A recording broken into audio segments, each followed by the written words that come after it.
Now, you may have heard that a group of folks broke into the library at Portland State and took over the place last night. If not, stick around, we'll explain that. But the district attorney now is talking tough about the consequences of doing that. In fact, he's singing a much different tune than he did during the summer of 2020, which makes that our big story tonight.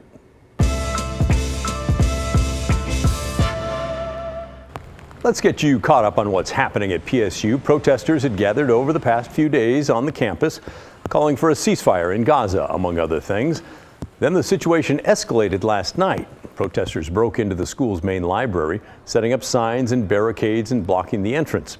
The university has asked Portland police to help remove them for trespassing. Windows and walls were vandalized, with at least one window broken. The PSU campus was closed and classes canceled today, and we just learned that campus will be closed again tomorrow. So that's the background.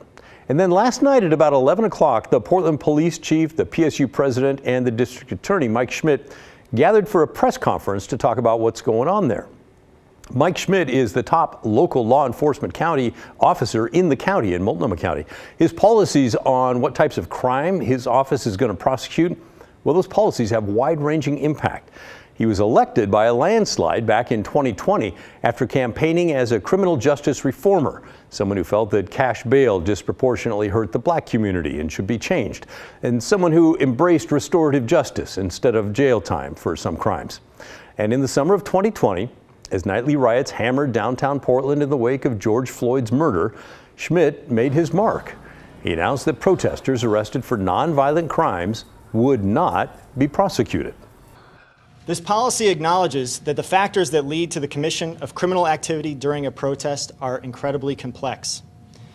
The protesters are angry, yes, deeply frustrated with what they perceive to be structural inequities in our basic social fabrics. And this frustration can escalate to levels that violate the law. Some of those violations are impermissible by any standard, resulting in physical violence, injury, and worse. Others represent the instinctive reactions of people who have been gassed repeatedly, who have been struck with kinetic projectile weapons, and who have seen other protesters arrested in ways that they deeply disapprove of. Okay, so that was August of 2020. As we reported at the time, Schmidt said his office would not prosecute someone charged with interfering with a police officer, disorderly conduct in the second degree, criminal trespass in the first and second degree, and riot, unless it was accompanied by a more serious charge. When District Attorney Mike Schmidt made those statements, roughly 550 people had been arrested during the protests and riots. As a result of that new policy, the charges against about 400 people were dropped, made to go away. Which brings us to the current day. District Attorney Mike Schmidt is now running for re-election.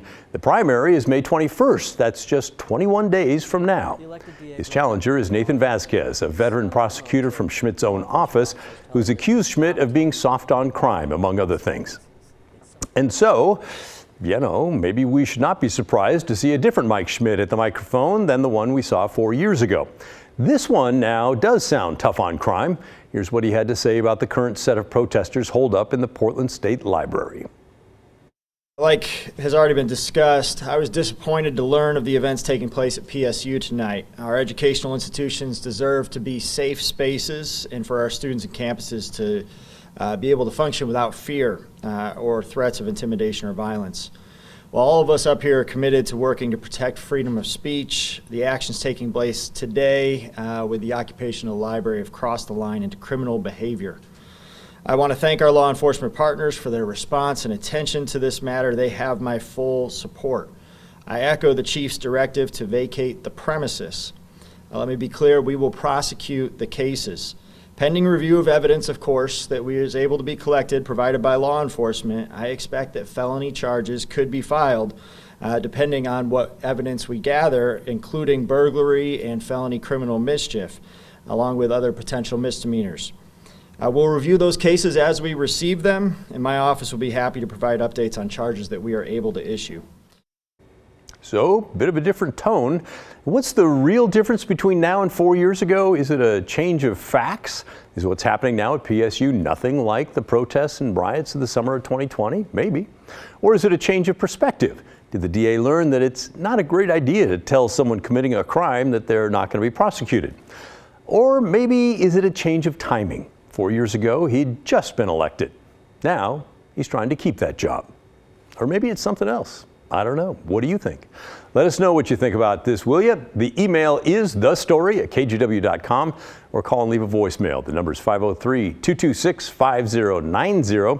We'll keep you updated on how this PSU library situation is playing out.